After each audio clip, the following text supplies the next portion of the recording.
Yo, what's up? What is up? How goes it, party people? Goes well. I'm gonna close Steam because I'm not gonna play a game during podcast. I promise. Unless we're okay with that. But yeah, no. What's up? How are you guys? How are you doing? I see you guys. Austin. Doing well, dude. Also, congratulations to Hey. you.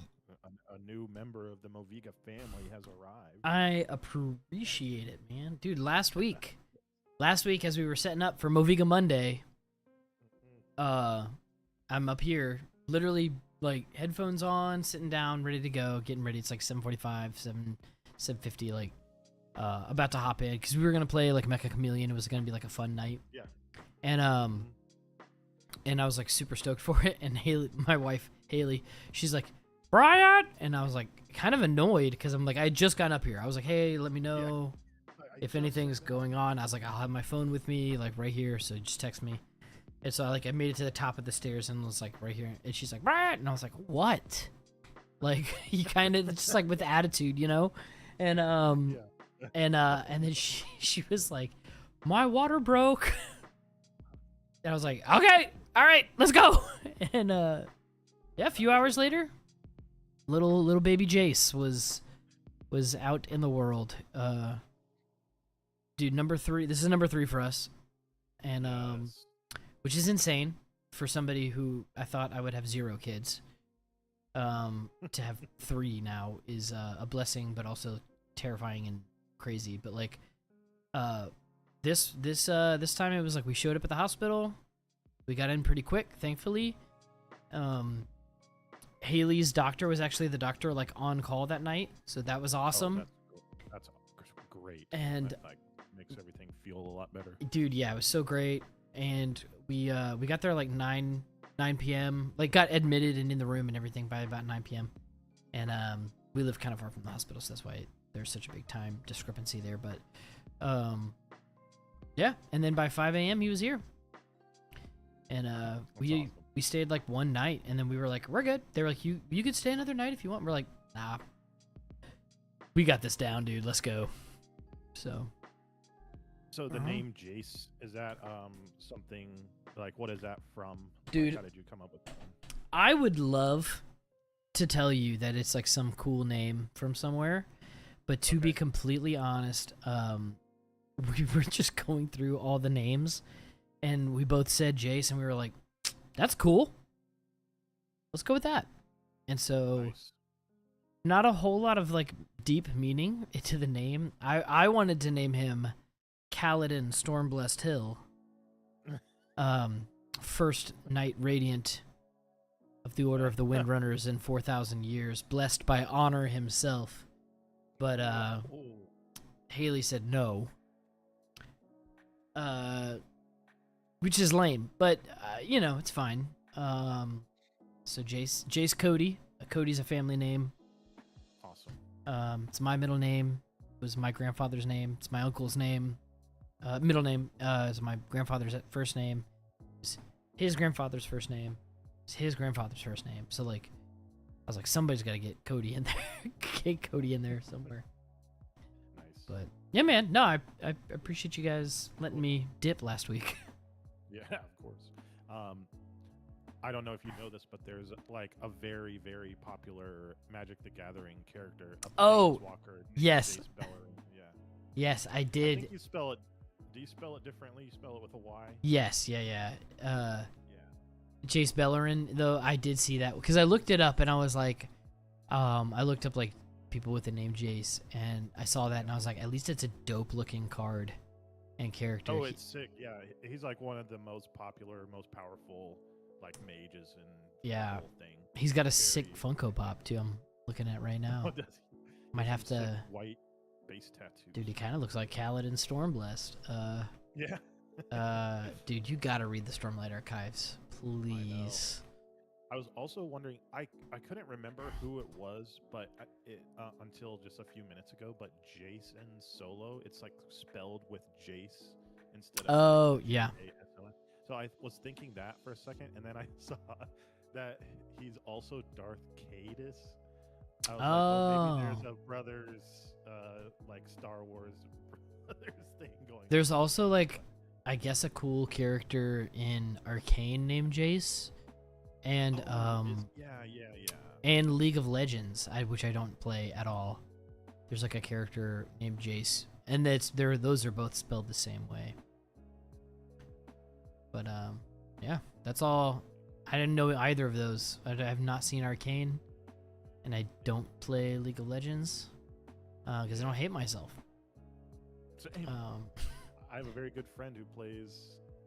I tell him he needs to quit, like it's a terrible habit or something. Dude, it's like you may as well do cocaine. Like just swap to hard drugs instead of this game. Dude, I wonder, is my wife cooking something? It literally smells like something's burning. I'm gonna text her and just be like, is something burning? Okay. But yeah, man, no, it's been fun, and thankfully he's been like a super, super chill baby. We were a little worried because Cade, our first, who is named after somebody in a video game, was incredibly chill, just the most like relaxed baby in the world. Didn't do anything. We were super spoiled, and then we had Lucy, who was not, and still is not. But she's great. They're both amazing kids, but yeah, Lucy is definitely wild, and Jace seems to be a little more like his brother right now. It's always the second one. It's always the second one that's the troublemaker. And now he's a middle child. Bro, yeah. I don't know what the heck is gonna go on with that, but it was funny. Like Cade has been like super obsessed with Jace, and like wants to hold him, wants to talk to him, wants to be around him all the time, constantly. And Lucy like came in at the hospital and was like, "Oh my gosh, like he's so cute," and then like performed for 20 minutes, a song, the same song for 20 minutes straight. Oh my god! Because she was like, "Whatever, yeah, it's cool." Like, and now look at me, right? Like, I'm still the star, guys. Yeah, bro. She thinks she's, dude. Yesterday, she was like, "I'm so pretty. I'm such a pretty girl." Because it's like, because I tell her, like, you know, mom and I tell her that like all the time. We're like, "Oh, you're so pretty," and she's like, "I'm such a pretty girl. I'm very pretty." She's like, "And Daddy, you're handsome though, but I'm beautiful." I'm like, "Okay, right." Yeah. Like, yeah, you are, but I'm about to hot glue some cornflakes to your face to like maybe bring the ego down a bit. The truth hurts, Brian. Yeah. But what about you, man? How was your week? Was it chill? Really nice weekend. This weather here in the Charleston area has been kind of insane. Like we go out. We've been getting lucky though. I've been able to play a lot of disc golf recently, even though it's been super hot and muggy. Like barely dodging the rain here and there. But one of my, like this awesome barcade in Park Circle, Pinky and Clyde's got a new game. They got a Mike Tyson's Punch Out. Ooh, heck yeah. And it's like way more in depth and involved than the Nintendo game. You can like dodge and position yourself, and then there's like high punch and low punch, and then there's like a knockout punch button, which is like this big fat red round button that you can just slam when you get your meter all the way up. It's like super satisfying and a lot of fun. So that was pretty cool. And then Brooks Enter the Arcade here on YouTube tasked me with some things to get done before Game Quest. He asked me to dude, it's coming up. I know, dude, it is not long now. But he asked me to take care of some things in Smash Bros. Brawl. Just like picking the stages and unlocking all the characters. Nice. And I honestly forgot how difficult the Subspace Emissary is in Brawl. Mm-hmm. It's like the story mode or whatever, but it's so insane. Like I can't believe I beat that as like a teenager, because it was absolutely kicking my butt this time.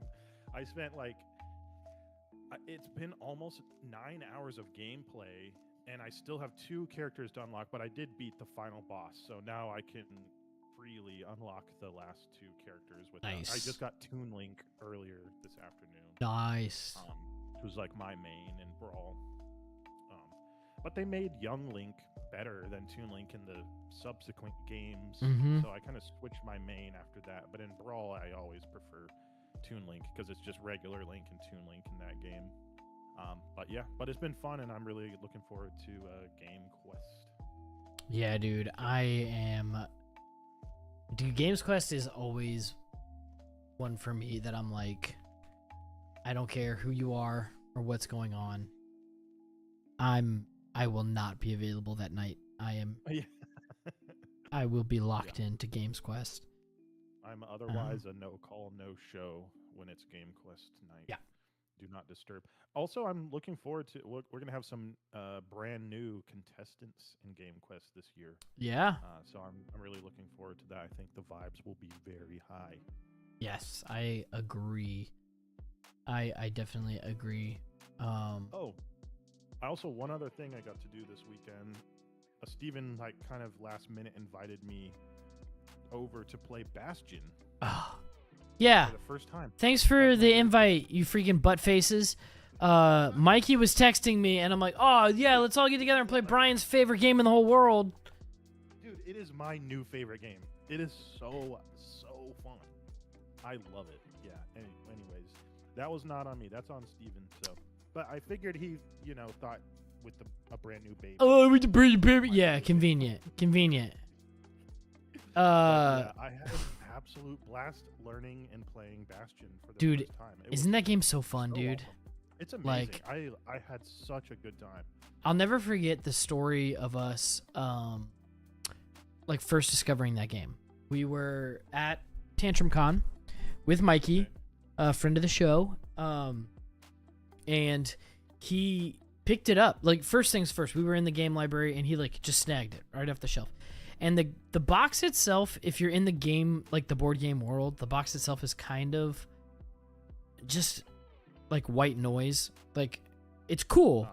If you like the game, it's cool. Like, now that you know what it is, it's just got like a dragon on it and like a city, and it's a little old feeling, kind of, 90s vibes. Just not unassuming. And to the point, me and Steve were kind of like, yeah, we'll play it at some point, like whatever. Cause I don't know, like games like that, a lot of time, board games like that, in my opinion, sometimes they're either like overcomplicated for no reason, where it's like 10 dragons show up and each one has different stats and you must use your 3 gems, and you're like, what the frick, dude? Like, yeah. And I'm like, when you're on a weekend like that where you're like going to be playing 100 games, it's like, I don't have the brain space or the stamina to learn this. And so, but Mikey really wanted to play it, and he would not. He held on to it for like a day and a half, for 24 hours, and brought it up to our hotel room. It stayed in our hotel room. We did not play it that whole day, and then the whole next day we didn't play it. And it was the end of that day. He was like, "Can we please play it?" And we were kind of like, "Fine, dude. Yeah, you know what? We played a million other games.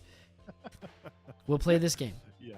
And we played it, and we were like, frick, this is awesome. This is the best game we played all week. And he's like, see? So, shout out to Mikey for having good taste in board games. Yeah, I was really glad that because I just packed my Magic and Pokemon and stuff like that into my backpack, and I was like, I don't have anything new or exciting to play with, but I'm sure we were gonna have fun anyways. But then when I got there, they were like, "Yeah, Mikey brought Bastion," and I was like, "Oh, that's the game I feel like y'all talked about a year or 2, yeah, or dude, however long ago it was." And I was like, "Okay, sure." And we spent a good amount of time doing an unintentional practice round on easy mode, where Mikey was only spawning monsters in after 4 after everyone had already gone. Oh man, yeah. So it was after like 30 minutes of playing, someone was like, "Is this too easy? Because we're about to like clear the board off." And then Mikey was like, "Oh yeah, I think monsters are supposed to spawn after every hero phase or something like that. Every single turn. Yeah. And so he was like, let's just start over, and I was fine with it because I was like just then getting into the groove and understanding like how to use spells and items and Yeah. whatever else, and how to strategize on your turn and when to move into the middle, how to channel, like learning all the rules, like how they're supposed to be played. So then we start over, the board just starts filling up with monsters. And it's almost like you see that many like fill up a whole side of the hexagonal board or whatever shape it is. Yeah. And you have like a panic moment. You're like, oh, whoa, this is going way too fast. Yeah, dude. Actually start working together. And I love that it's so cooperative. It's a lot of fun. It's so fun. And I love that it's one of those games too that encourages metagaming. Where you're like, I'm like, well, if I do this on my turn, Austin, on your turn, you can shoot this guy because you have this spell. And Steve can help you because he has 2 fireballs. So we'll be able to get that guy out. And if we get that guy out, then this guy will move here. And then we'll have 3 more turns until we fail. So that buys us 1 more turn than we have right now. And so it's like you start like metagaming. Yeah, the metagaming is so good. Also because like I had never played it before, and I was like able to just be like, what should I do on my turn? Like how can I help? I need to see a few turns to really learn like what I should be doing in this game and come up with my own plan before it's my turn again. So like being able to visually learn and then also like ask for help and metagame is all like, I feel like I learned how to play the game so fast. Yeah. Because of that. Also like just the way that it's, I wouldn't say it's like a simple game, but like the mechanics are not complicated, but the metagaming and strategizing is where the depth of the game is, and that's why it's so good. So much fun. It's such a fun tabletop game. Like it's such a fun game to just get on the table, start playing, and it's like it's nice too because it's not so intense to where you can't just like take a break, grab a drink, go to the bathroom, do whatever. Where it's like, but it's still like tactical enough to where you're like invested. Yeah. And, concerned about, and then like I bet you guys played on easy. Like we play on the higher difficulties. And bro, some of those enemies get crazy. And there's like bosses and stuff. We did have a couple of bosses, but I think the highest number was 8. That's pretty high. Is it? Okay. Yeah. It's not crazy, but it's pretty high. Yeah. Yeah, but I was like, when he first came out, and it was the first boss, and the priests or whatever, like the oh yeah, dude, they like protect the ones next to him, whatever sides of them, and then so those are like 6s, and I'm like 6 is kind of a high number, and then he puts out the big wall guy, and he's like an 8 or something. Bro, at first those like, guys. How am I gonna have enough to get this guy? The other monsters are dude. There's symbiotes and stuff. So you can get like there's symbiotes when you get to the higher difficulties, which like lob onto another. So it's like you have to have six black mana, 6 purple or 3 purple mana, and 4 blue mana to like beat this guy. And then and they can be next to a priest, which protects them. So it's like, and then there's flyers, which can like fly into your like domains, right? Like inside the walls. Oh yeah. And they lock down some of your sections. Dude, we're not even podcasting right now. We're just talking about Bastion. I know. I was just thinking that. Do you want to start? Yeah. I can talk about Bastion all night, man. Bastion's great. Yeah, I'll start recording. Test.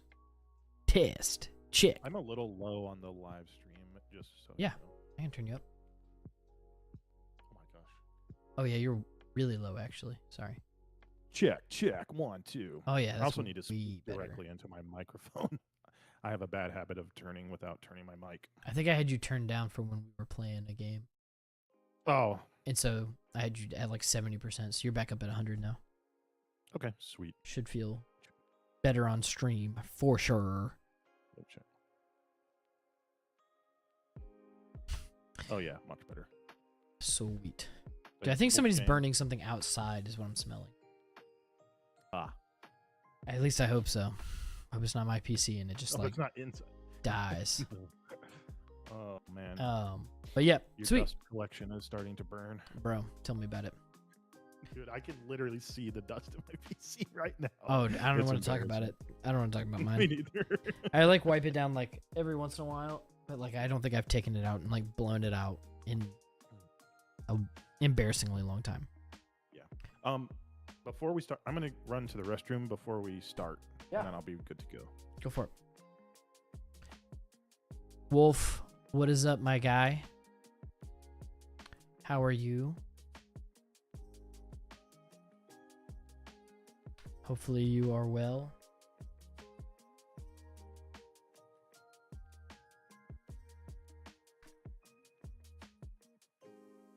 What the? How do I do this?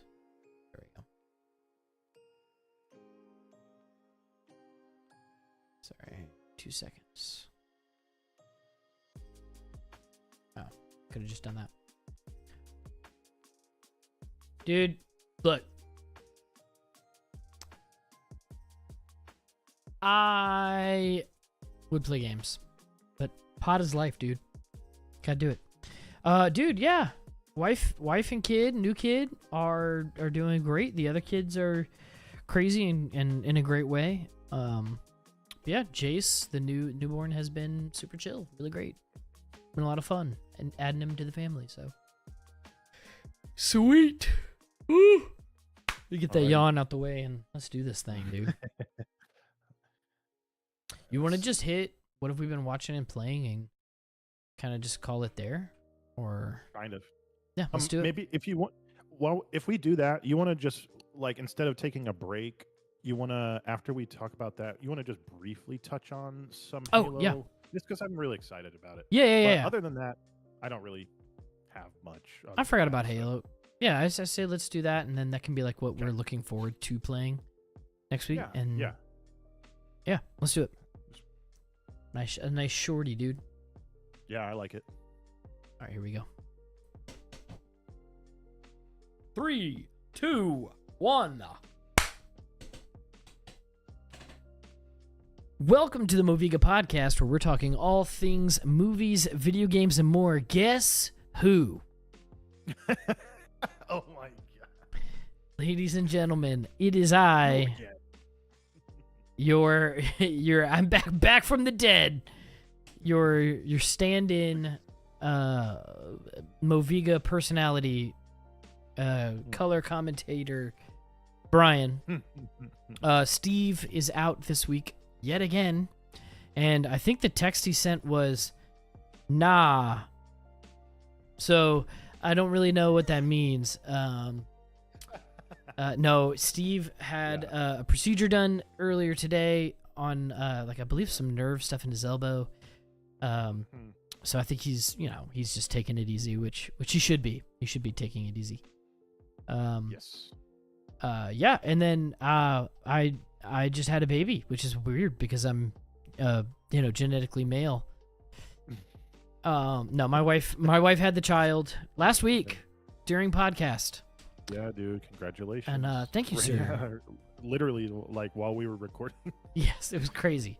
It was time for you to go. Yeah, I was like planning on being on, and thankfully, so every single Monday, some of you guys might remember, we go get Mexican food every single Monday with my family, and we were at the Mexican place, and my dad and mom were like, "Let us take the two older kids, like just in case, we'll see."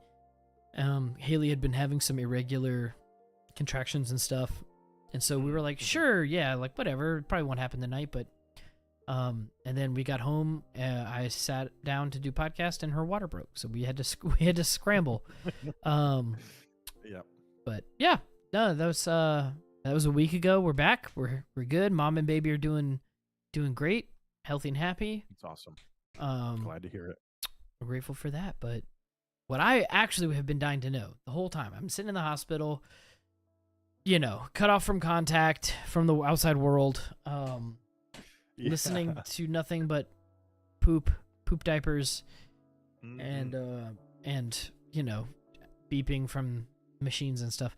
Oy, Is best sound. what, Austin, have you specifically? Oh, by the way, joined tonight by Austin. Yes. Sorry, I Yes, skipped that whole part. Once again, the greatest duo in Moviga history. Let's go. Let's It's go. us, baby. I love it. Yeah. But what I've been dying to know is, Austin, what have you been watching and what have you been playing, my friend? Yeah. I had a chance to watch and play a good bit, which I've been very happy about. 2026 is the year of bangers in the entertainment industry, and one of the biggest ones of the year came out recently, and I got to go see it in the theater. Brianna and I went and saw Christopher Nolan's The Odyssey Oh, at our dude. local theater. We sadly had to see it in standard showing because we don't have any real IMAXs around here. Dude, I hate that. It's a bummer, huge bummer, honestly. It really is. A lot of the marketing around the movie is, of course, this was the first movie in history to ever be shot fully on IMAX cameras. And a lot of the marketing has to do with that, where they're showing like the aspect ratio and like the standard screen and aspect ratio kind of stretching out and showing you like what you were missing if you saw it in standard. I feel very targeted and vulnerable right now because I didn't have the opportunity to find an IMAX theater. That being said, it is a fantastic movie, an amazing experience regardless of that, with like some of the biggest production I have ever seen in a movie, maybe ever in history. Wow. The stuff that's been used like in the movie, in defiance of having to rely on things like CGI, is just incredible filmmaking. And not that there isn't any CGI in the movie at all, because there definitely is. It's just like Christopher Nolan is always going to find the way to try to not use CGI. So things in the realm of using a 60-foot animatronic puppet for a Cyclops in this my movie, lord, things like that is really just impressive, and just incredible to watch. It is so immersive, and just everything is so big, so massive, with an amazing soundtrack that I think you will really appreciate, Brian. I'm so stoked, Ludwig man. Göransson, from like the Mandalorian. And did he do the new Blade also, Runner? I'm trying to think if didn't he do? Oh man, I'm just gonna Oppenheimer, Sinners, Oppenheimer, Tenet. Yes. Oh yes. Dude, so much. And Sinners are like just two absolute Creed of movie soundtracks.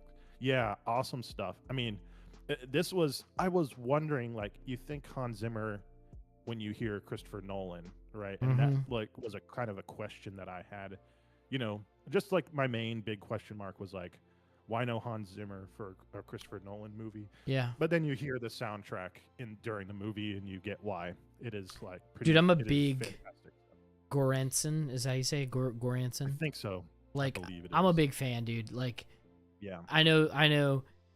Steve was like, on the Mando theme, because he was at first, yeah. At first, at least, yeah, because it's like it wasn't that orchestral Star Wars, John Williams vibe, which I can totally get. But like for me, that his stuff has just been, honestly, he reminds me a lot of Bear McCreary, and like where it's like this like hybrid kind of like genre bending stuff. There's almost like a like some grittiness to it as well. Like if it doesn't feel like overproduced, it feels more like it feels very acoustic at a lot of times, but also with the genre bending stuff, like what he did for the Mandalorian and Grogu movie, with like some of the more like electronic elements, mixing that in there was pretty sweet. I think that's sick, and the Mandalorian theme song is still one of my favorites. I love it. A very iconic at this point.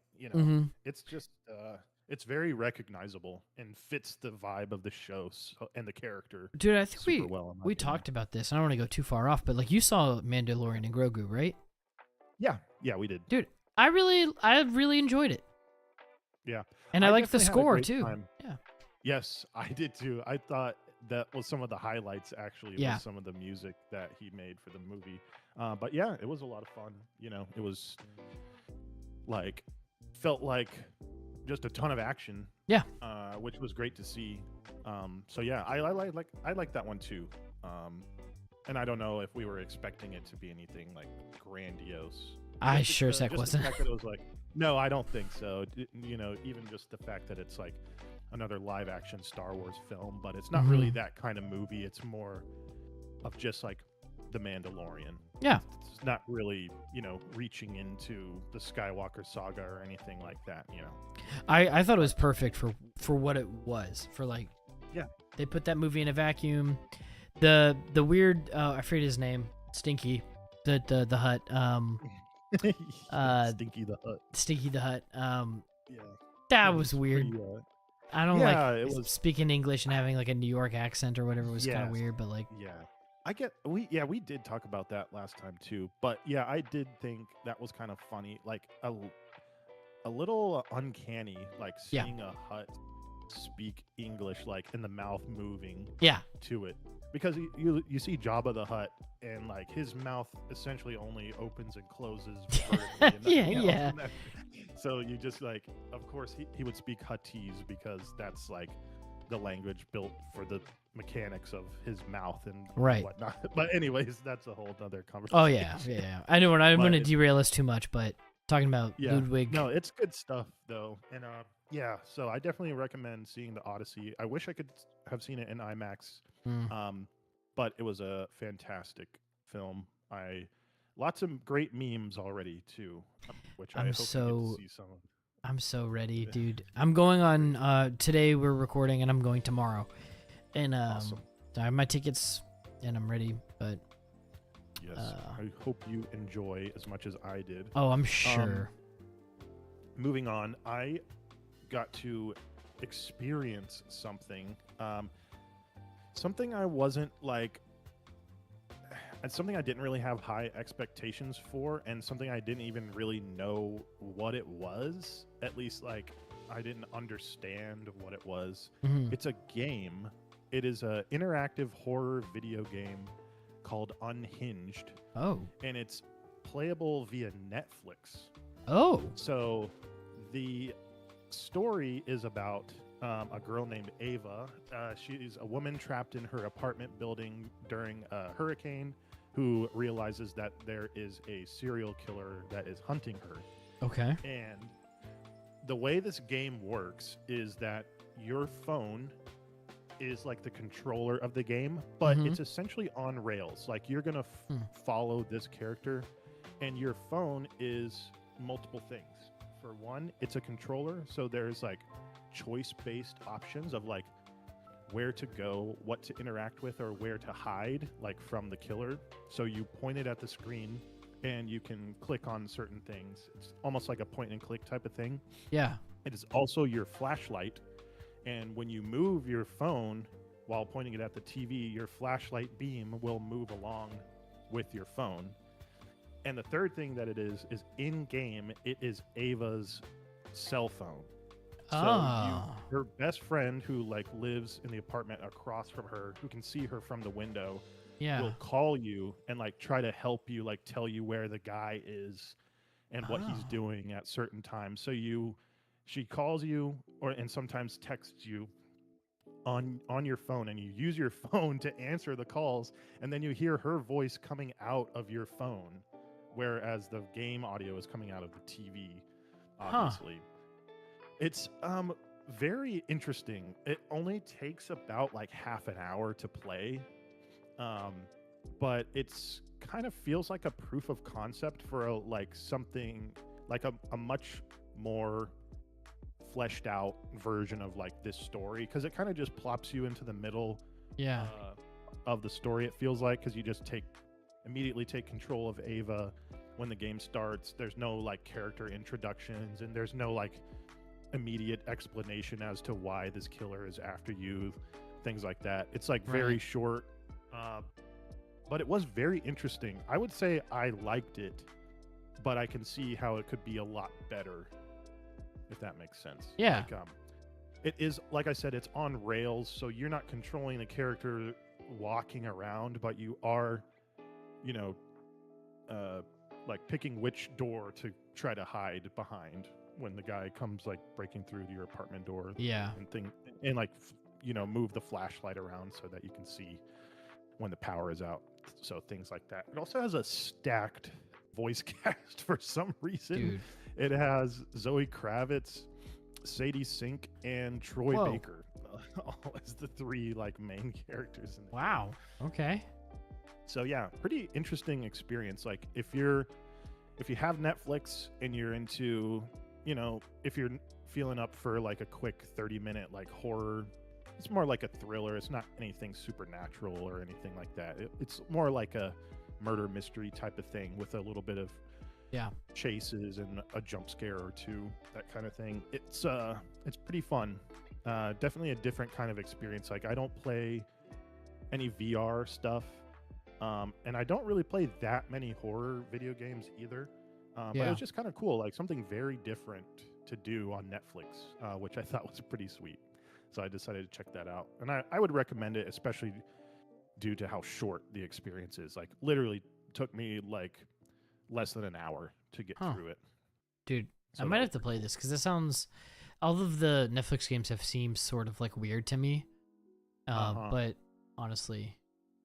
That sounds cool. Yeah, what Netflix gaming is really strange to me. Like, I don't really know what they want it to be, because this feels so different. Like, we usually just use Netflix games to play, like, Pictionary or whatever. Yeah. Which is fine. And then there's some other, like, Jackbox style games that you can play. And then there's other ones that are, like, Netflix games, but you have to download the app from Netflix to play them on your phone. I'm like, I don't see the point in that really when the App Store and the Google Play Store are very readily available and pre-installed. But this one being as interactive as it was, while also not, you don't have to download anything. I think you might need the Netflix game app, but you don't have to download anything separate. And then your phone just becomes the controller of the game. It's... Yeah, definitely unique in my experience. I haven't ever played anything like that. But I would definitely recommend it, especially, at 30 minutes long. It's not going to waste your time. Okay. But yeah, and then the last thing I've been playing recently to round out my top 3 is an old school classic at this point of PC gaming, Half-Life 2. Oh, let's go. In 2004. And yeah, back in the day, I never really got much exposure to Half-Life outside of just the Portal games. When those Portal and Portal 2 came out, obviously loved and played and loved those games. But I never played like the original, and I never played Half-Life 2 all the way through. And I can't believe how good it still is. It is like kind of masterful level design, whereas everything visually makes so much sense that every like choice that you make in the game is driven by pure instinct, and it's usually the right call. Like, for example, I walked out onto this like balcony area, and there's a guy with a turret at the end of it, and there's 2 spots to take cover because he'll take you out pretty quick if you don't hide. One of them is a giant crate, and the other is a small vehicle with a box in the back. So I take cover behind the vehicle, and I think to myself, can I get closer to this guy without getting shot? So I just move my character up against the vehicle, and it starts rolling. So that it's like, now I realize I have movable cover, so I can just push this all the way to the end and get close to the turret guy. And that's just one example. But like, in my opinion, a fantastic single-player first-person shooter campaign with like an amazingly fun physics engine to work with, the ragdoll stuff, and the like being able to pick up large items with the gravity gun and throw them, pick up like a saw blade and launch it at a zombie. Like that's all that stuff is still so much fun you know, however many years later, 2 decades later, Yeah. essentially. And yeah, it's just awesome. Like, the first night I installed it, I literally sat in this chair and played it for 4 hours straight without realizing how long it had been. I was like, oh my gosh, I'm having so much fun playing this game from 2004. Which I don't play a lot of old school games these days, unless it's like Smash Bros or something. But yeah, Half-Life 2. I feel like I missed out, but I'm glad I'm playing it now these days. And there's tons of like mods and stuff available for this game. It might be the most modded game besides Skyrim. I don't know, where there's just like tons and tons of community support. You know, decades later. Yeah. And yeah, Half-Life 2 has just been a lot of fun. Also, some really cool music in the game too. I didn't realize. But yeah, that's going to round out my top 3. So I'll pass the popcorn over to you, Brian.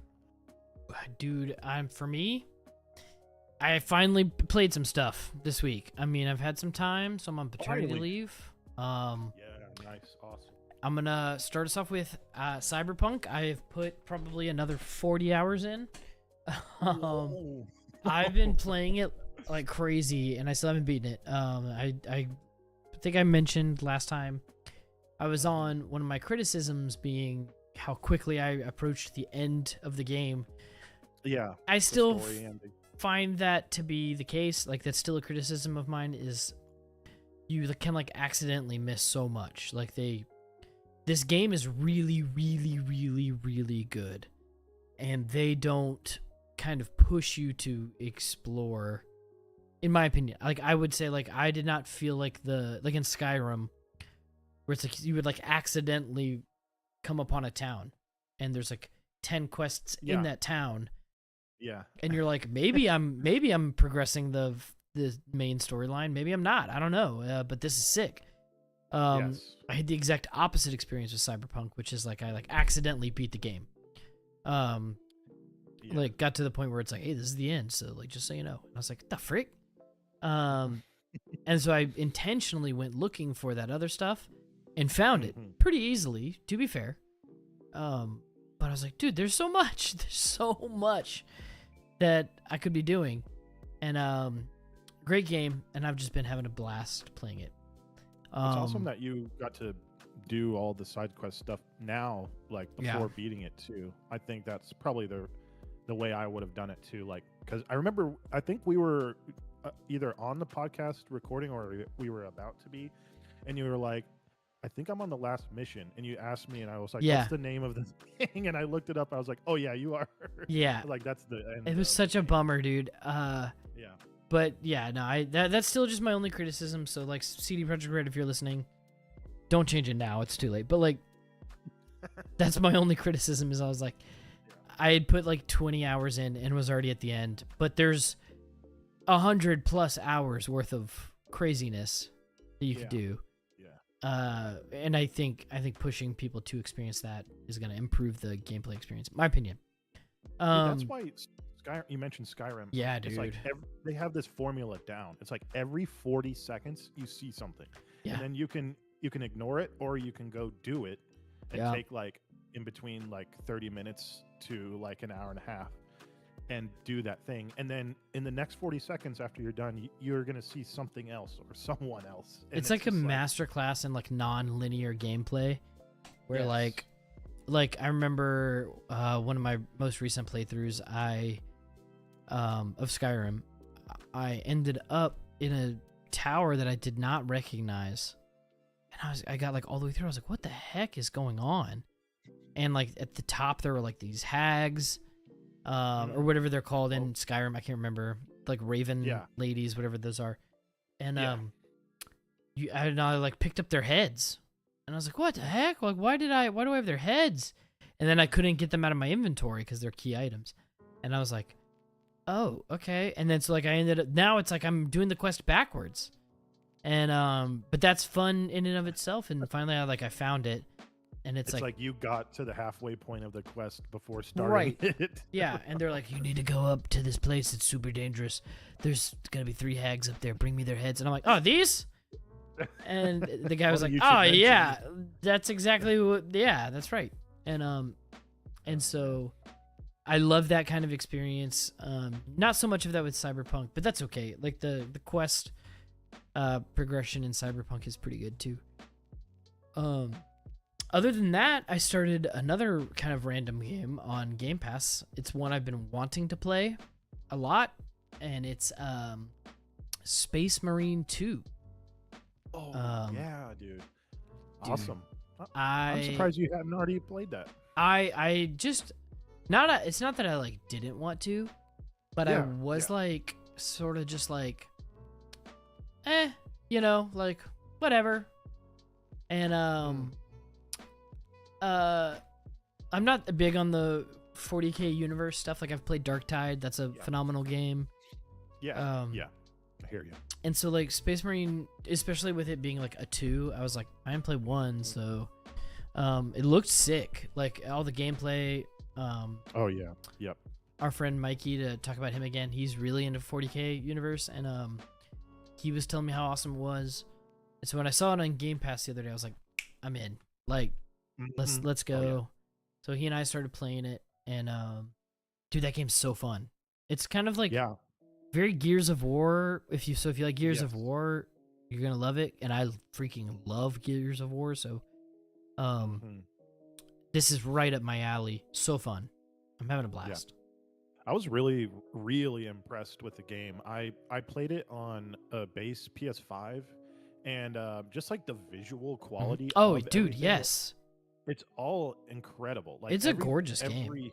Yeah, the environments are amazing. The character designs are also really good, but it's the amount of assets on screen at once. Like, you are literally getting swarmed by enemies in this. And they're real. Like that. I think that's kind of. Yeah, they're not in the background. Yeah, you can actually hit them. There was even if they're very far away.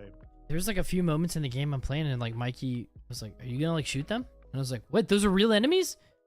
And he's like, "Yeah, those are all coming to like try and eat you and your friends." And I was like, "Oh, frick, okay, yeah." Like, and I'm like, yeah. And he's like, they like pile up too on the like to try and reach you and stuff. Dude. Like, it's really cool. Such a cool mechanic, yeah. And so it's on Game Pass. Play it. It's like, dude, there's like, it's one of these games that for me, in my opinion, I'm like, if you have Game Pass, there's no reason not to. It's an excellent game. Really cool, really fun. It also has like full campaign co-op. Yeah. And some other multiplayer modes like swarm modes or whatever they fire. And there's like I don't know what you call like strikes kind of like in Destiny, like where you can like, and it's like what's cool is they build it into the story. So like in the story, your guy, the main guy, I forget his name, Titus something or whatever. Yeah. He like sends a crew. Yeah. He'll like send a crew to go do something. And then you don't see them again. And Mikey's like, that's if you go like to stop playing the campaign and go play other stuff, you're gonna go do that. Like you become that squad. Yeah.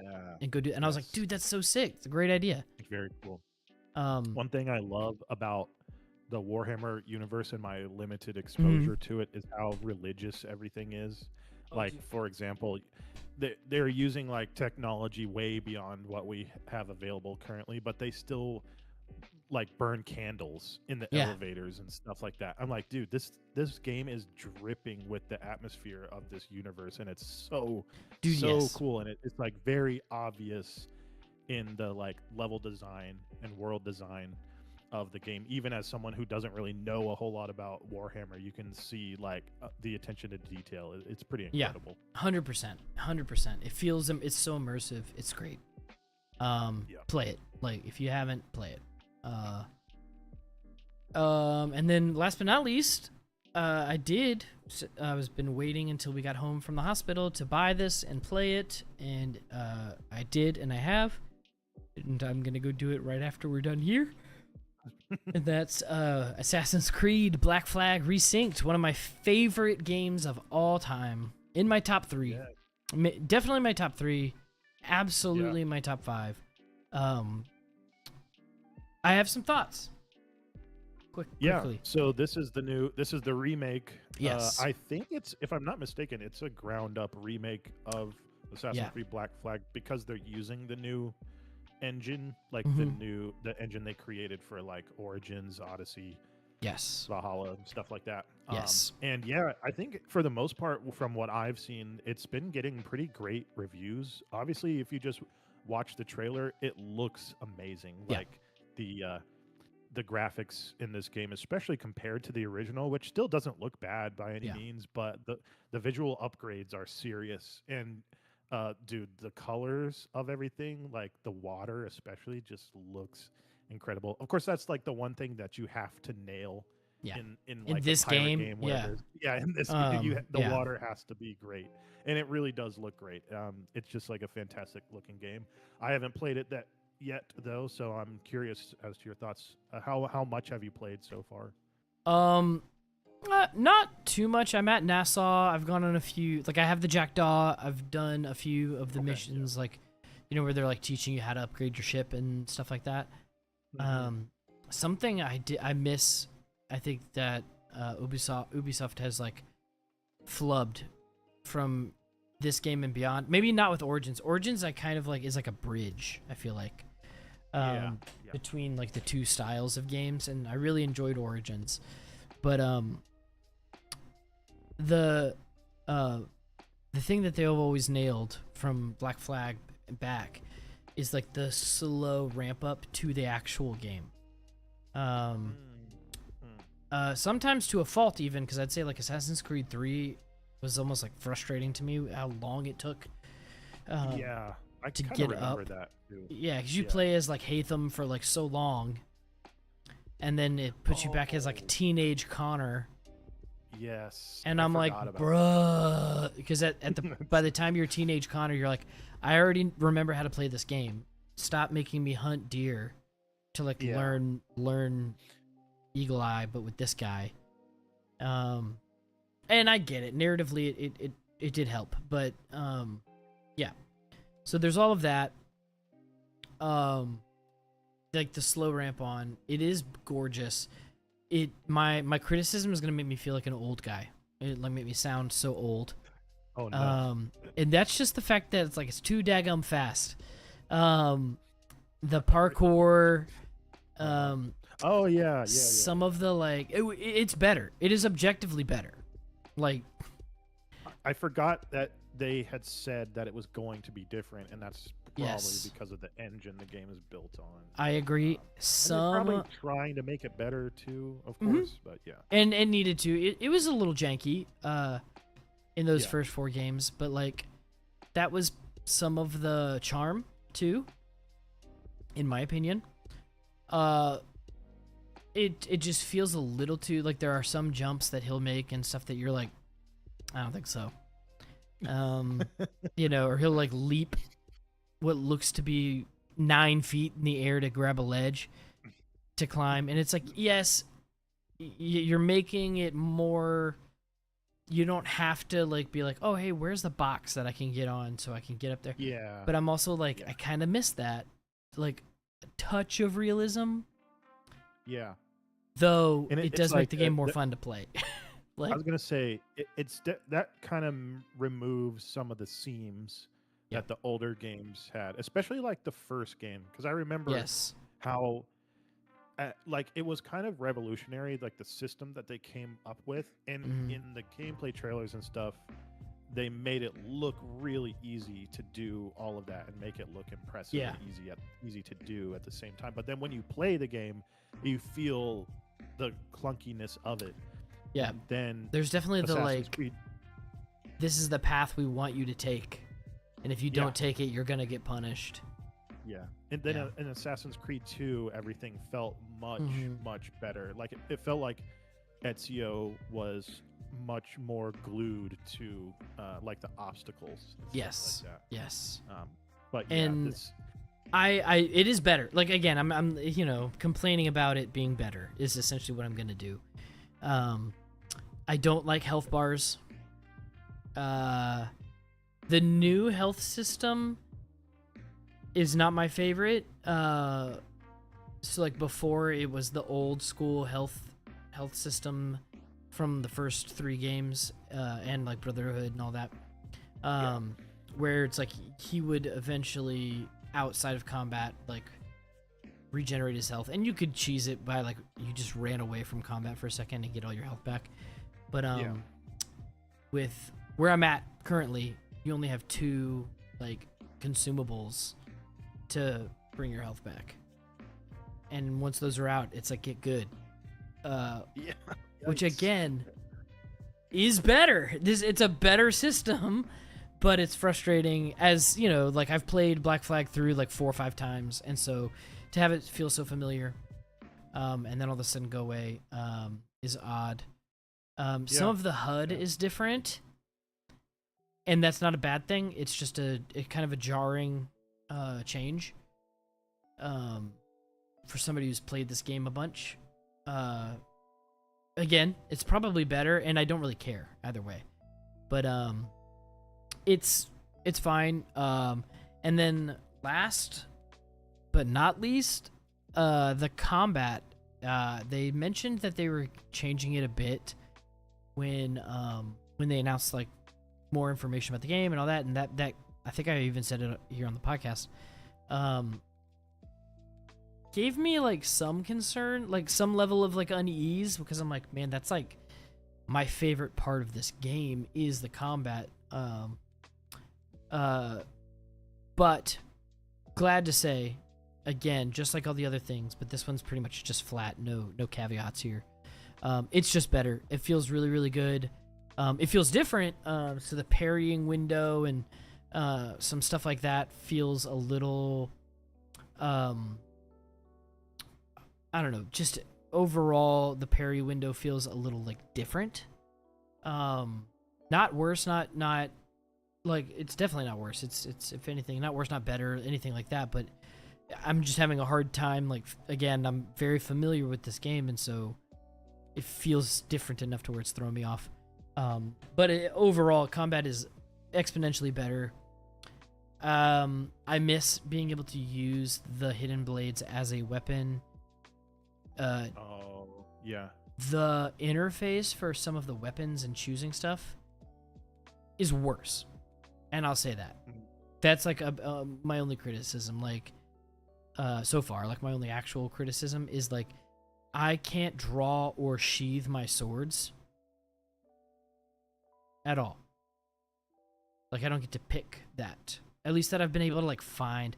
Nothing. The controls aren't super intuitive because they've changed them a little bit.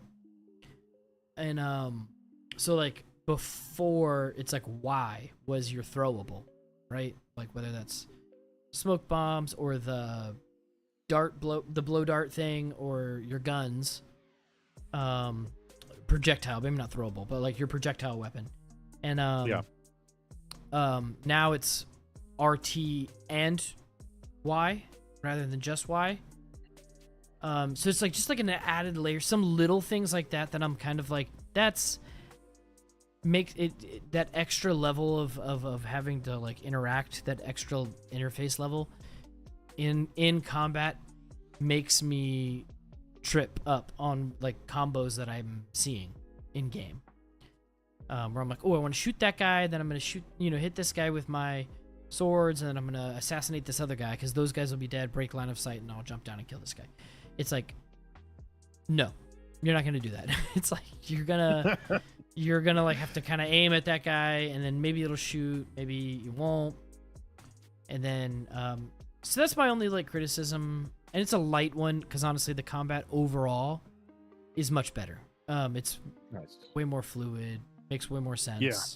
But I do find myself missing some of the freedom of combos. I hear you. I heard that the stealth is a lot better. Oh my gosh, so much. It's so much better. The stealth, I remember there was like one time, there's a mission near the beginning where you're sneaking onto like the governor's property at night after meeting with him, trying to find the sage, and somebody beats you to him and kills all the guards, and they like discover that you've been lying to them, right? And I remember, and again, something that I do think is missing from this, but is not a bad thing necessarily, is because in the original game you were aware of the fact that you are a modern day person in an Animus, like doing this, yes. there were like those synchronization markers. It's like, oh, if you wanted 100% synchronization on this mission, you need to complete it without being discovered at all. Right. Or you need to aerial assassinate 3 people or whatever. And it's like, I love that because it's like, oh, sick. That's what Edward did in history. Yeah. Yes. Right. And for me to fully sync with him as the guy in the Animus, I need to do the same things he did. That's not there anymore, so I do miss that a little bit, just as a narrative point. But there's no modern side to it, so it makes sense. Oh, interesting. It's so just there's the no game. like no Animus. Not that I've encountered so far, but from what I've read, they're like, no, it's just the pirate stuff, which Cool. is fine because the modern stuff sucked. Like, it was not fun. Yeah. I remember that being like a huge point of the first game where people were so against that part of it. Oh, I like, loved it in the first game. Yeah. Yeah, I think in the first game is when it worked the best story-wise. Yes. But I think with Origins, that was some of the weaker parts for me. Like, doing super weird.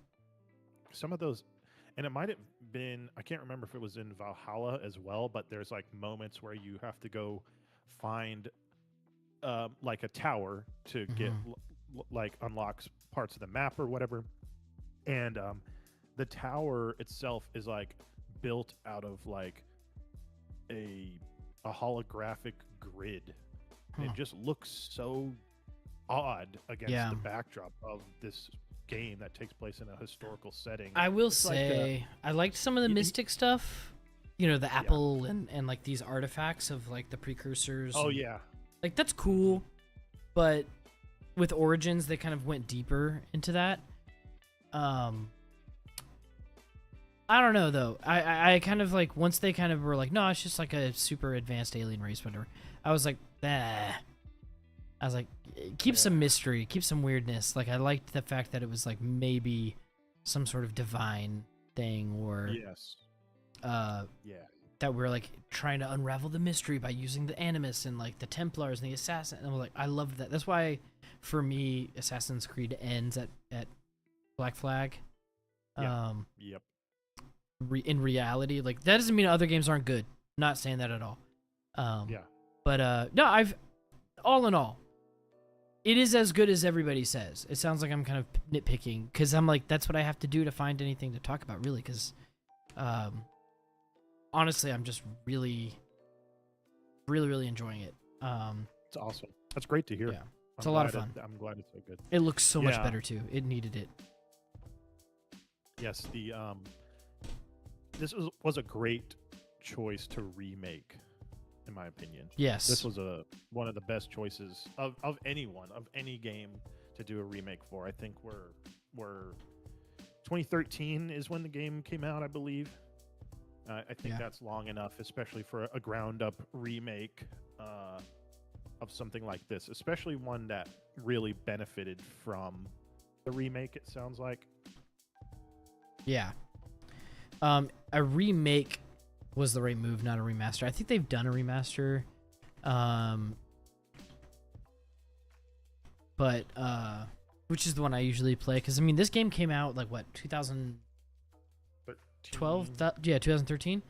I mean, on Xbox 360, like that, PlayStation 3, like that, so it's been 14 years almost. Long enough. And so, you know, a remake would have been a Band-Aid. A remaster feels good. Like, I think about how often, you know, PlayStation decides to remake games. Like, The Last of Us got, like, the PS4 remake. It was more of a remaster, but the remaster on PS4 from the original that came out on PS3 was significant. Yeah.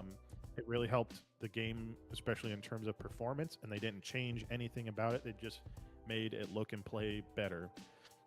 And I'm like, yeah, that's an early remake, but this game was really built to be played on PS4 anyway. Mm-hmm. So I'm fine. It was like with right that. on that cusp of generations.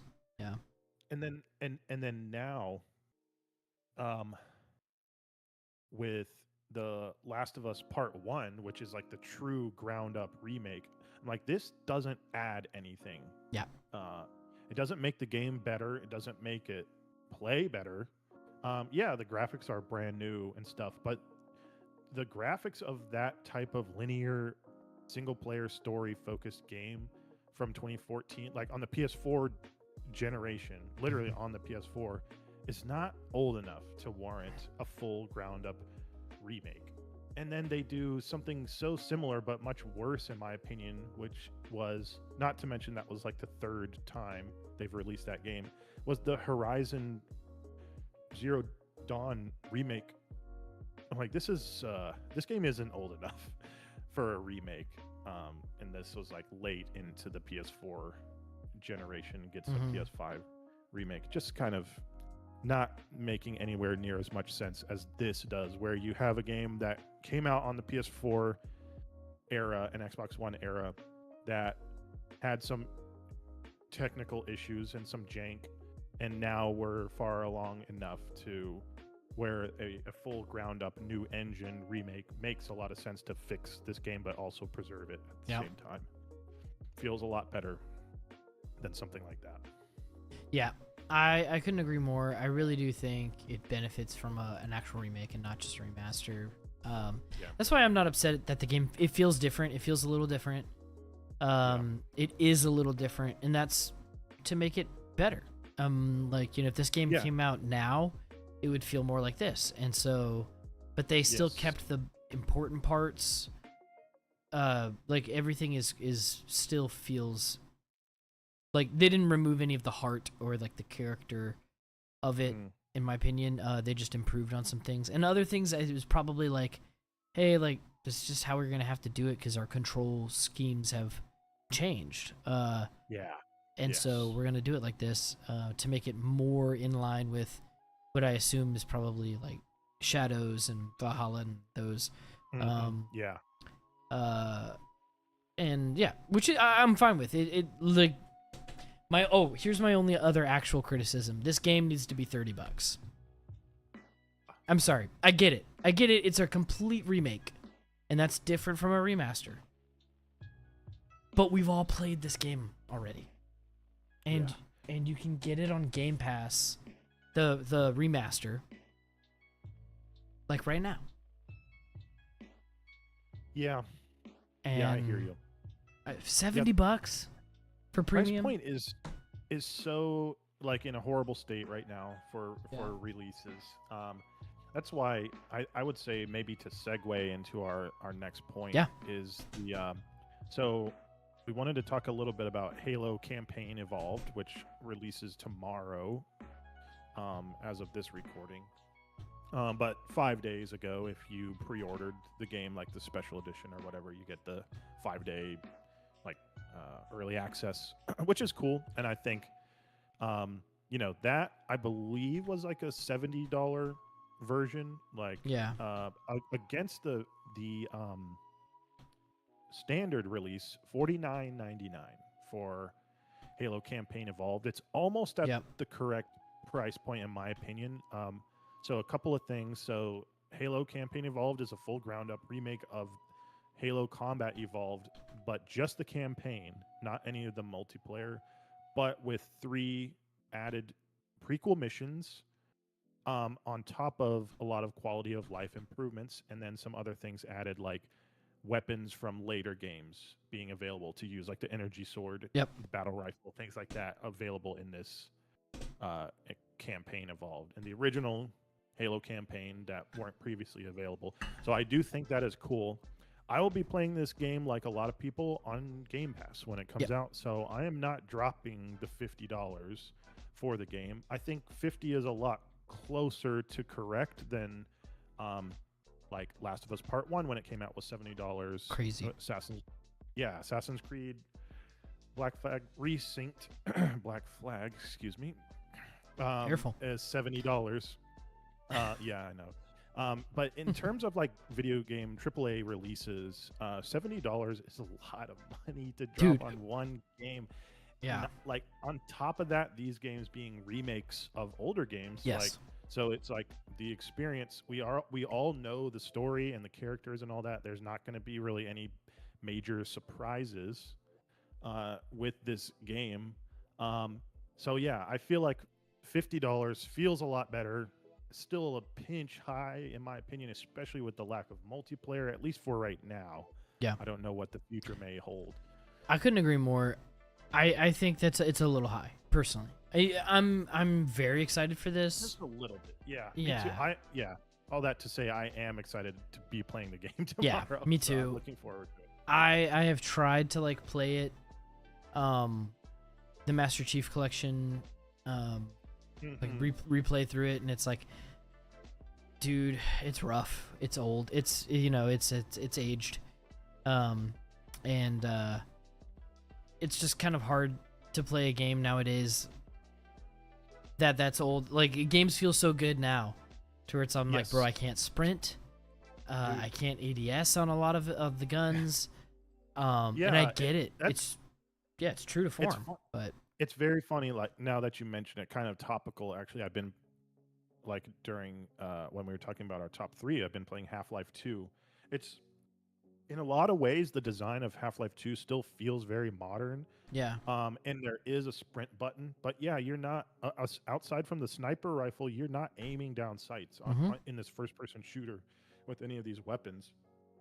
And it feels like that's just so natural these days. But Halo all the way up through Halo 3, and then even in Halo Reach, like sprint not being a default option, and like not even being an option in the first 3 Halo games, is just feels so different from what you've been used to. You know, there's like 28 Call of Duty games, and I've played a lot of them, and they all have those things that you come to expect. And the campaign evolved adding those things just feels like quality of life improvements to me, whereas like not being able to sprint kind of makes the game feel a lot slower. And you could argue like, yeah, that's the point. You're a giant Spartan wearing Spartan armor. You're not going to be super fast. And so there's these arguments and things like that here. And I recently learned you do have the ability to switch it to like classic mode, where it removes those things like ADS and sprint on. And then there's also the ability. Yeah, we'll see. One thing that I think is a really smart choice in this game is the what do you call them? Power items or something like that, like the overshield and things of that nature. It previously in Combat Evolved, when you touch them, they activate. But in this game, you can save them and you can activate them with the press of a button when it makes more sense. So if you right before you go up against some elites or brutes or whatever, you can activate your overshield that you picked up, minutes beforehand instead of it running out by the time you get there. Yeah, that kind of thing can't just happen anymore. So I think stuff like that is really smart to add. And I think the game visually looks incredible.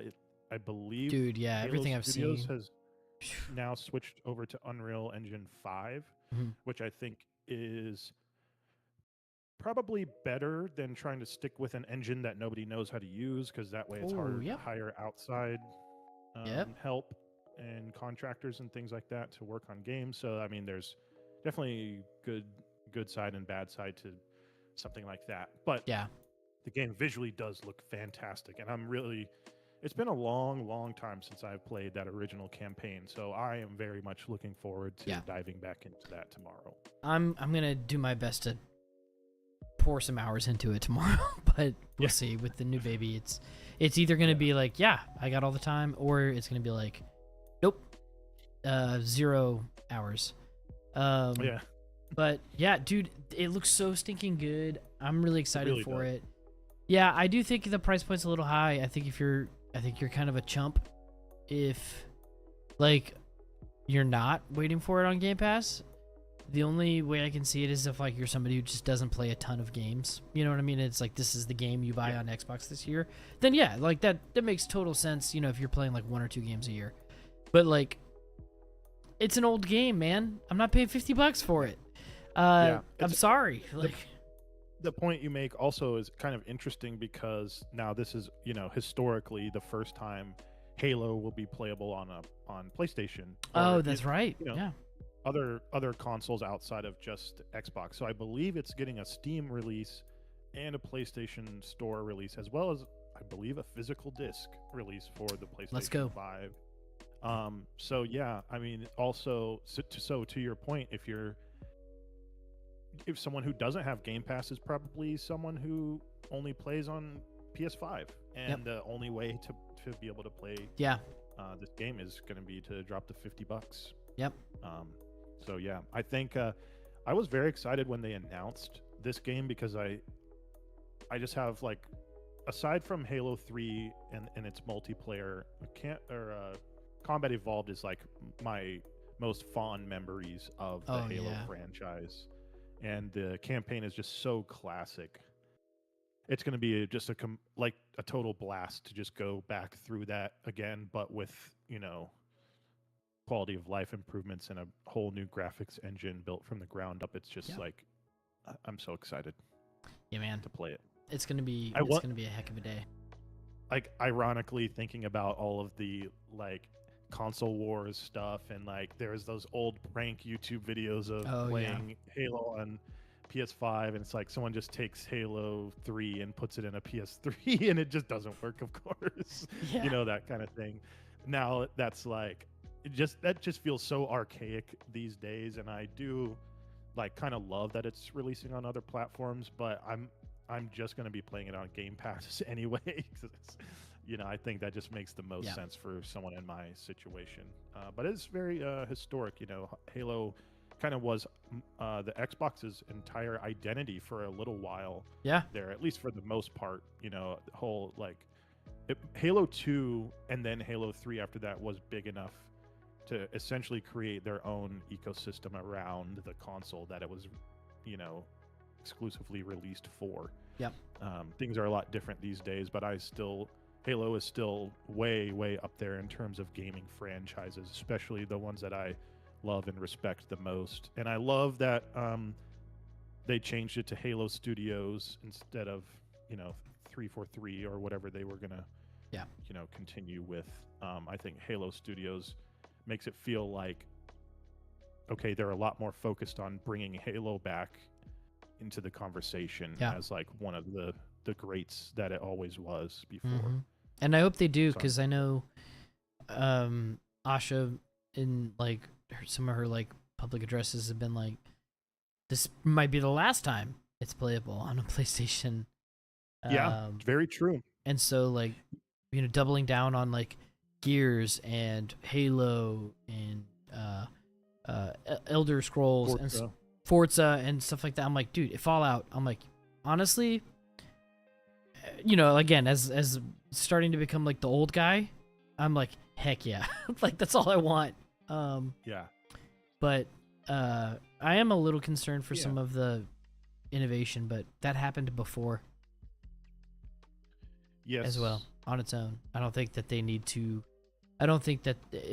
in indie games need to live under the umbrella of SIE or Xbox Studios or anything like that. Yeah. I think it's fine for those to go away, and the big studios to focus on their big titles and have smaller indie devs. I mean, that's how we got Modern Warfare and Modern Warfare 2, is because Infinity Ward was like 15 people or whatever when those games came out, and then they got bought by Activision and funded and all that, or they were like I forget how exactly it all went down back then, but like eventually they kind of got consumed by Activision, and it's like, dude, we wouldn't have had those games. The reason they felt so good is because it was like, oh, you like Call of Duty? Well, do you like Treyarch or do you like Infinity Ward?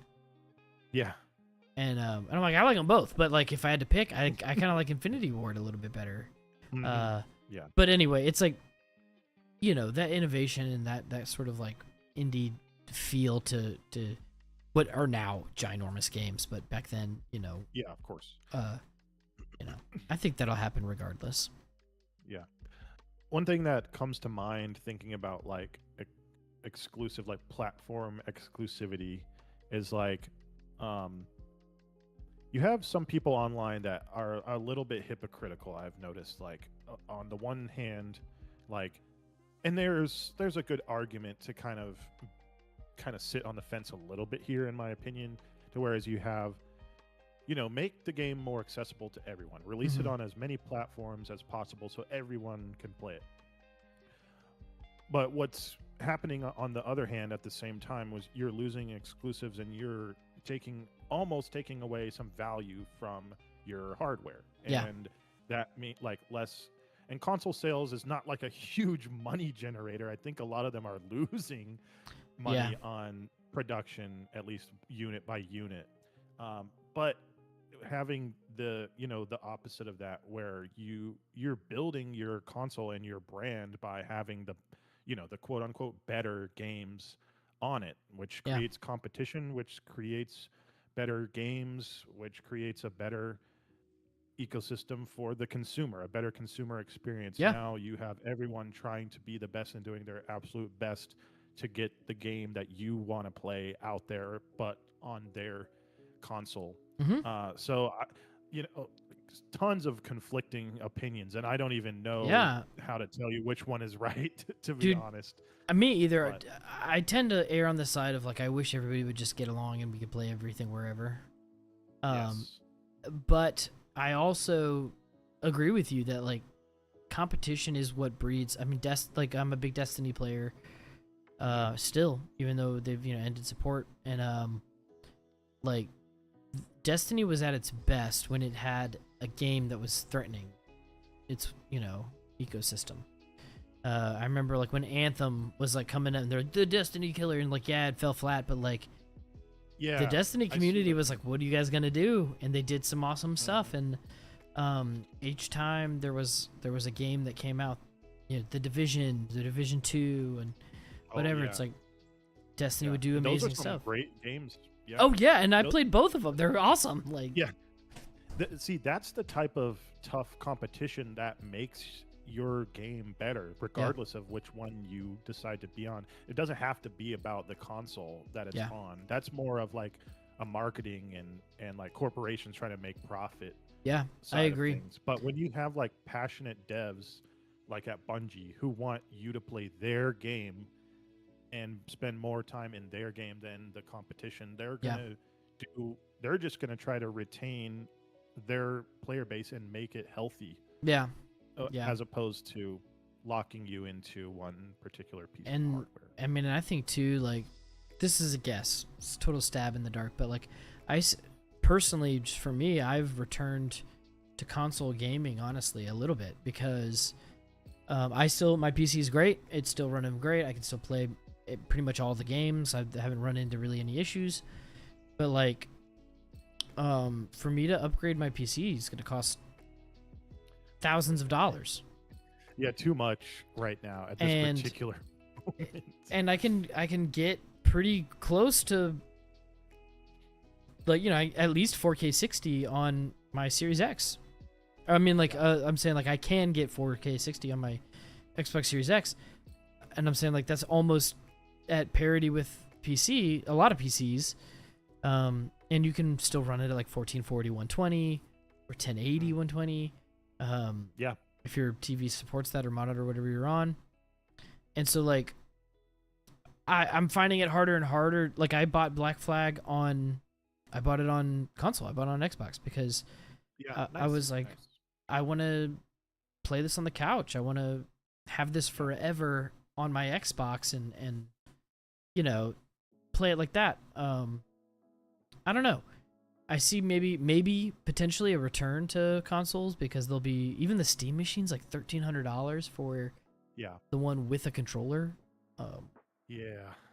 So good point. I know consoles are also increasing prices, but they're still significantly cheaper.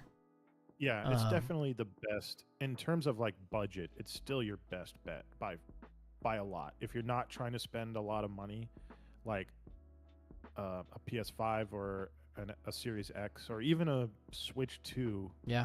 I threw up a little bit when I said that, but even that's going to get you gaming for a lot more time for a lot less money than Yep. having to build a whole system by yourself or I buy a mean, pre-built. and I've been an Xbox fanboy for years now, still am. But like for me, the Series X is still like king because you can get it. The performance is still incredible, and it really is. Game Pass. Yeah, the thing about the Series X is that it doesn't feel old. The PS5 doesn't either. No, yeah, I would agree. These console generations, just by putting a solid state drive in there, like future proof them for at least 5 to 6 years. Like they're barely showing their age. Like very impressively, they're hardly showing their age. In my opinion, like it's in terms of like the traditional AAA releases. Everything is for the most part doing just fine on this hardware. Even we're about 6 years into this console generation life cycle. I wanted to circle back on one of your points that you made. This might be the last like Xbox game that releases on a PlayStation. It might be ever, until consoles truly die and the master race of PC takes over for good. But it made me curious because I know like one game that I'm really looking forward to this year is Gears of War E-Day. And previously, I believe it was like last year, the Gears of War remake, the Gears of War 1 remake, released on all platforms outside of the Switch, which included the PS5, of course. So that was kind of its own big deal, historically. Gears was like an Xbox exclusive. And I was thinking like Gears of War E-Day is still not out yet. It doesn't come out until October. And Asha Sharma has taken over Xbox and kind of moving back towards exclusivity. So I was just curious if they were going to release that on PS5. They are not releasing Gears of War E-Day on PS5. It's going to be, I think it will be on Steam, and so PC and Xbox only. Yeah. So you're not going to. It doesn't look like you're going to be getting any more after this because October's not that far away. We're less than 3 months away from October, and they've already decided, hey, this actually needs to be an Xbox or a Microsoft exclusive. I also forgot I've been playing Gears of War Reloaded as well. Reloaded, that's the one, and that, like I said, that one was on PS5, and so it's interesting. It feels like it from Phil Spencer leaving, everything has turned back around so quickly, and I think it's probably the right move. I am not the right person to ask. Dude,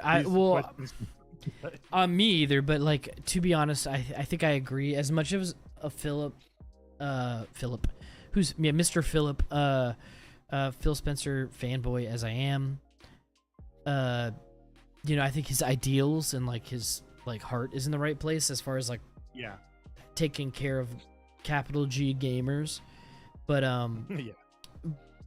but I think I agree with you.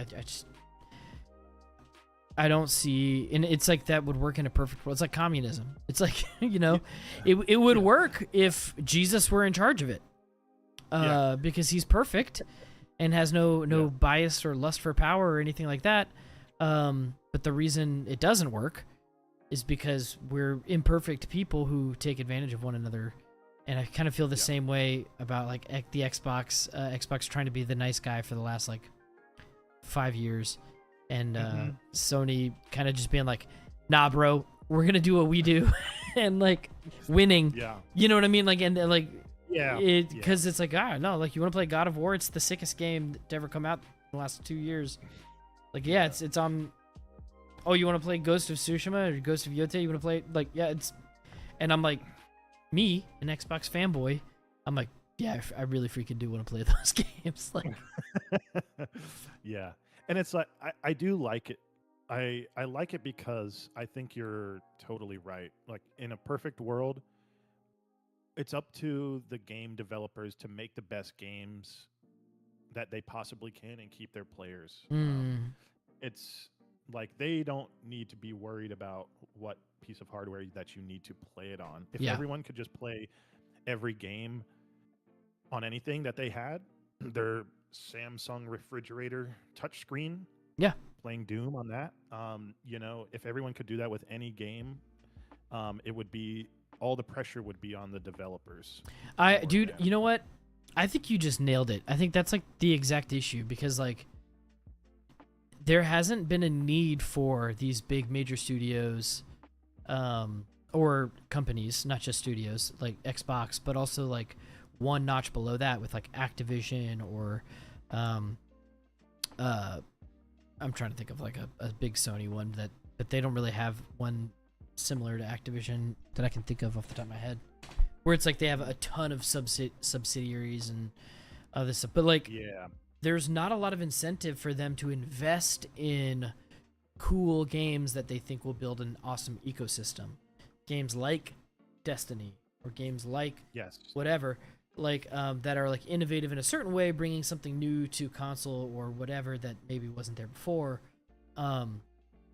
because they're like, we'll just do it, and the player base is going to be so huge it'll either pay for itself or it won't, and we'll just concord it and pull the plug a week after launch. And man, they really concord their pants on that one. yeah, they did. But it makes me think about like these games that have survived for so long. Like Fortnite is almost 10 years old. Crazy. And it's not like it's not for everyone, but everyone can play Fortnite now because Fortnite became its own platform, just like Roblox is essentially its own platform. You can play all types of games, all different kinds of games, just by installing Fortnite. And like, it's, for better or worse, there is like the ability for tons of user-generated content or like more low-effort stuff available within this game, but you can't argue with the engagement. Like, there's all this freedom and all this type of stuff that you can do, and anyone could do it. Like, I could go make a level in Roblox and upload it. I don't think I've ever even seen Roblox played. I didn't know it was that big of a thing. Yeah, whatever. So it's massive, but all I know is that if you're over like 18 and play Roblox, you're probably somebody who needs to like be watched, is what I've heard. Yes, yeah. I don't allow that. But anyways, but it just, and it's not really a comparable type of ecosystem, because I think people that play Destiny 2 are a lot more mature and serious about the game and wanting it to be their main form of entertainment, like to an extent, over like all of the just like low effort slop that's available in Fortnite, like on all the user generated content. But if you have something like that you can foster, you know, imagine how, for in your mind, like how good was Destiny 2 at its most peak and how healthy it was, and how much you were playing it. Like, that's what the developers want all the time, but it's just not realistic to have that. And then, I couldn't agree more. I mean, I think that's also why like some of my friends in like our Destiny Discord, like they'll definitely even be like, oh, you're just like a Destiny shill, like you just, anything they say you're gonna be on board with. And I'm like, no, I think I just realized that it's like a 1,000-something person studio. And yeah, their leadership was terrible, but like, I would say 0% of the people there, and it's over at that point in time, over 1,000, and now it's like 300 people. But like back then, and I'm like, no, if you asked all of them, not a single one of them would be like, yeah, no, we wanted this to be bad. This aspect, this DLC release, this activity, we were actually like, nah, we hope it sucks, and we really hope that you guys hate it. And let us know. Like, we did it as a litmus test to see if you guys are paying attention. We know it's crap. Like, no, that's never gonna happen. In any game. No. And so I'm like, in my mind, I'm like, some people just like, if Bungie fails or does something that's dumb or stupid or we don't like, some people like take it like freaking personally in Destiny. Like, it's like, how could they do this? They have $1 bajillion budget. And I'm like, bro, he knew I would hate this. Why exactly. I'm like, dude, this is not that personal. Like, there could be a myriad of reasons. Maybe it is irresponsibility, negligence, whatever. Worst case, best case scenario, it's like maybe they just took a big swing, and they were like, "This is gonna Yeah. be really cool and innovative," and it wasn't. It sucked, and we hated it. And you know, and you never see it again after that release. Like the stupid potions they did for one season, which we were like, I've been playing this for 4 months. I have no idea how these work, and I really hate them. Like, and they were like, "Yeah, don't worry about it. They're never coming back. They freaking suck." Like, but yeah, I don't think there's any studio that's like making any game that's like, we hope this one really tanks, dude. It's that simple, really, and it's kind of funny to think about. Because gamers are like some of the most entitled people on the planet. Like it's insane. Like they need to be pandered to by these massive either development teams or publishers or whatever, and it's like, it's not about you, dude. And it's a game. Yeah, it's a game. This is a luxury item. You know what I mean? Like, at the end of the day, dude. It's like complaining that your Ferrari's too red, dude. Like, if you're like, painted that red. Yeah, I didn't want it Ferrari red. I wanted it Ford Focus red. Like, it's like, dude, no one cares what you want. It's a Ferrari. Shut up.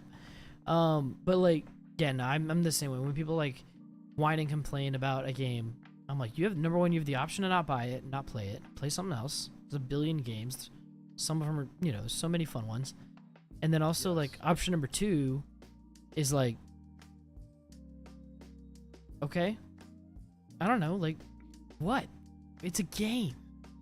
It's a game. Dude. It's a game. Just like, don't take it so seriously. If it's fun and you just don't like this little thing, shut up, play it.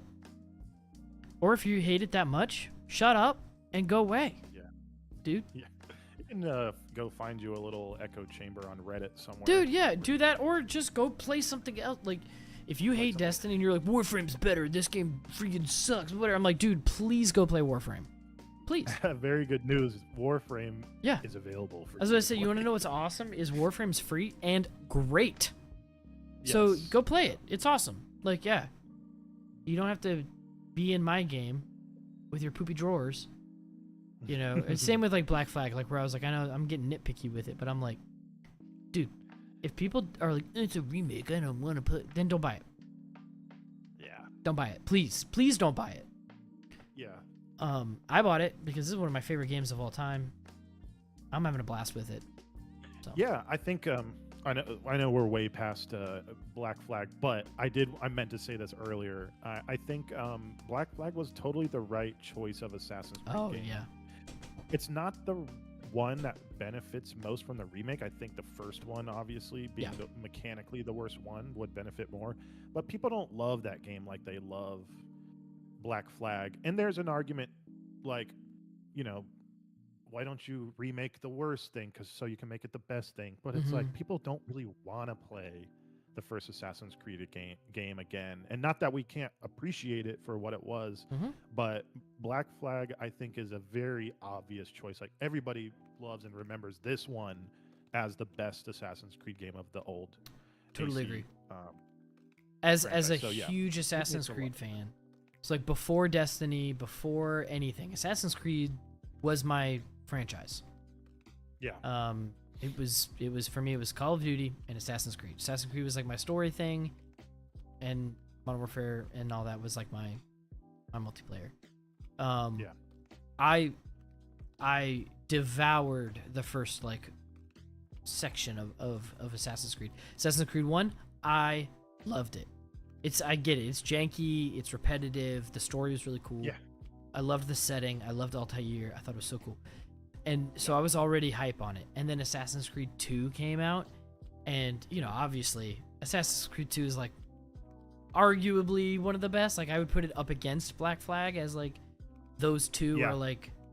The next best one, most likely against it. Yeah. And like... then I was blown away. Then Brotherhood came out. It was incredible. And Revelation came out. And I'm just like, bro, my first son is going to be named Ezio Auditore di Firenze. I'm like, let's go. And then Assassin's Creed 3, I didn't like as much as the other ones, but it was still super, super good. And then Black Flag came out, and I was just like, dude, they can't miss. And then they started missing a lot. But, like, that's when I started playing Destiny and stuff after that. But, Yeah, no, I totally agree. As somebody who's a huge fan of Assassin's Creed, if they had, I would not be as hype if it was Assassin's Creed 1 remake. Yep. Assassin's Creed 4 is the one I wanted. Yeah, that was definitely the right choice. And like I said, the argument is there. Like, remake the worst one to make it better. Same thing with like movies. Why would you remake, Total Recall when Total Recall is already an awesome movie? Why would you remake it? And that makes a lot of sense. But yeah, picking Black Flag, I think, was just like a certain number of people at Ubisoft were like, people are going to want that. Like, everyone obviously loves Black Flag. Yes. A lot of people would probably say their favorite game ever was Black Flag. So it was close for me. I mean, for me, it's like number 1, Skyrim. Number 2, Destiny 2. And then like number 3 would be, it'd be like an argument, probably Black Flag.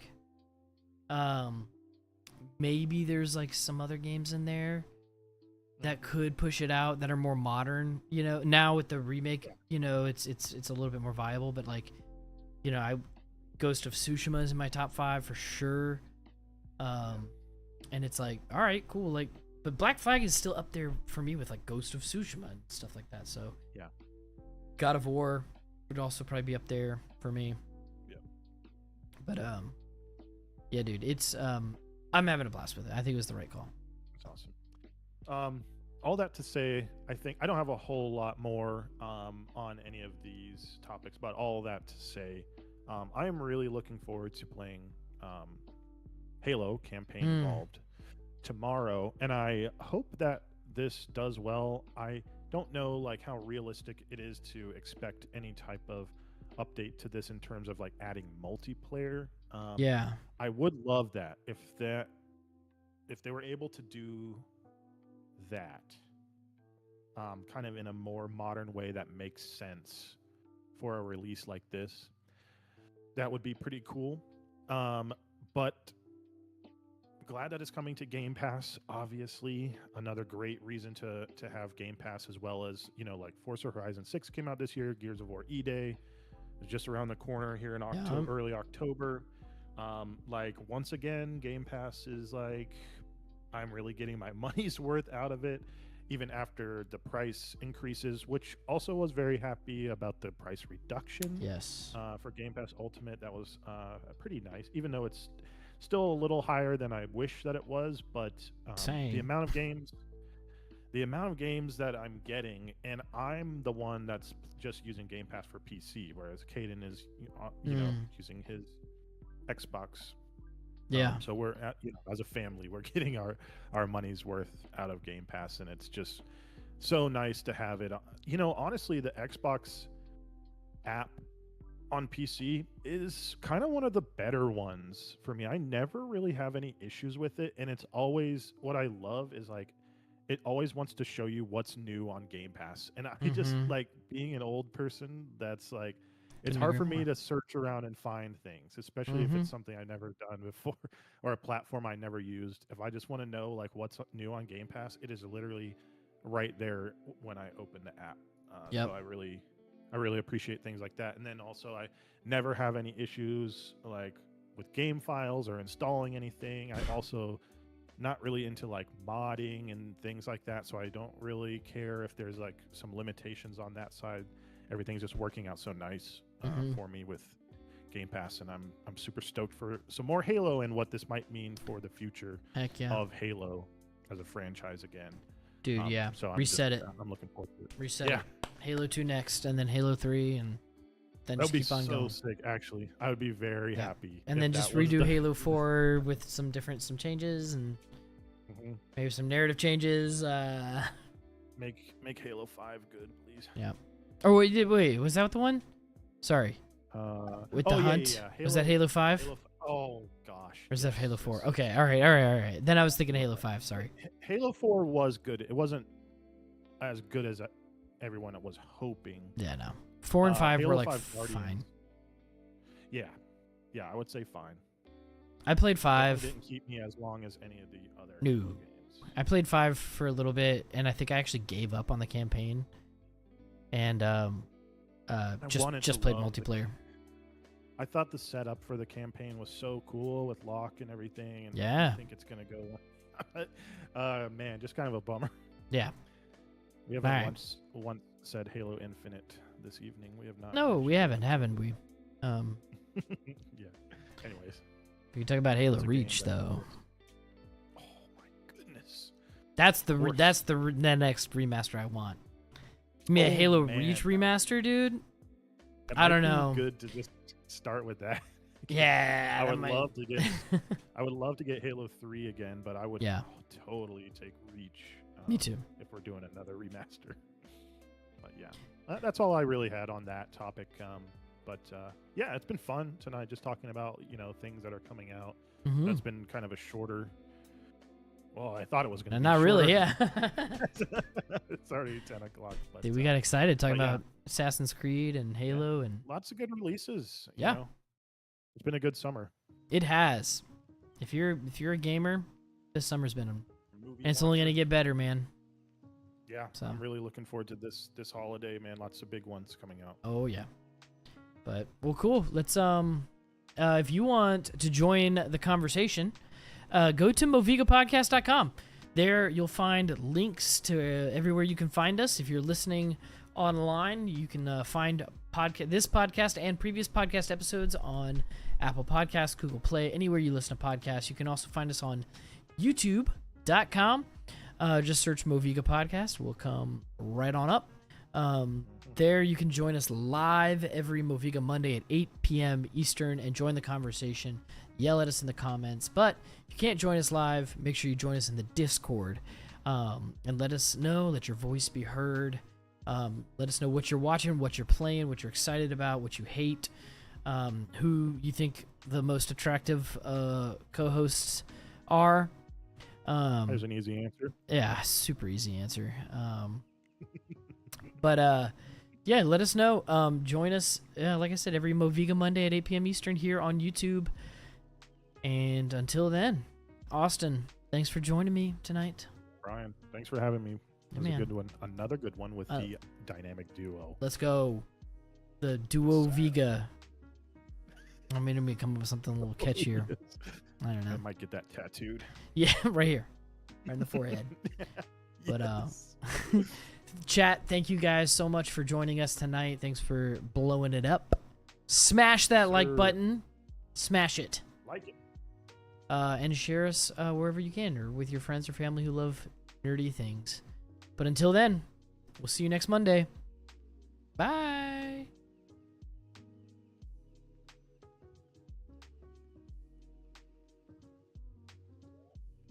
All right. I think I'm gonna wrap up the old stream as well, unless you got something. No, all good. Good to go. Sweet. 84 minutes. Sheesh.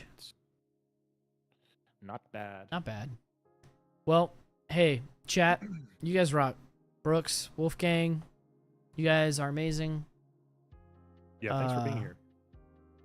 Brooks, you got to play some more Assassin's Creed. You played the two worst ones. Assassin's Creed 1 is old now. Like, that's why I say worst. It's just, it is dated. It feels dated. And The thing Valhalla's garbage, dude. I hate that stupid All right. game. I'm not going to agree with Brian on that part, but I will say if you want to start playing Assassin's Creed, just play Assassin's Creed 2 and Yeah. go from there. Like, It's so good. it's like a completely different character, and they explain all the Animus stuff. It's like the Mhm. perfect spot to jump in. Like, it makes Assassin's Creed 1 feel like a trial run or like a proof Yeah. of concept. run. 100% correct. Yeah, like Assassin's Creed 1, I really liked it because I played it like when it came out. But then Yeah, when Assassin's yeah, Creed yeah, 2 came out, I was like, oh my god, it's so much better. Like, It just feels so much better. Yeah. Dude, Assassin's Creed 2 and that little trilogy just had sauce. oh yeah, dude. Oh, dude, it had it. It was so good. I love Brotherhood is one of my favorites. Yeah. I might like Brotherhoods more than Assassin's Creed 2. Yeah, maybe. Maybe. That's It's so just hard. not as It's hard. it's not as like obviously it's like not as full of a game. Yeah, But just really good. Like, man, it's so good. yeah. Alrighty. All right. Well, thank you guys for joining, and we will catch you next week. See ya. Bye.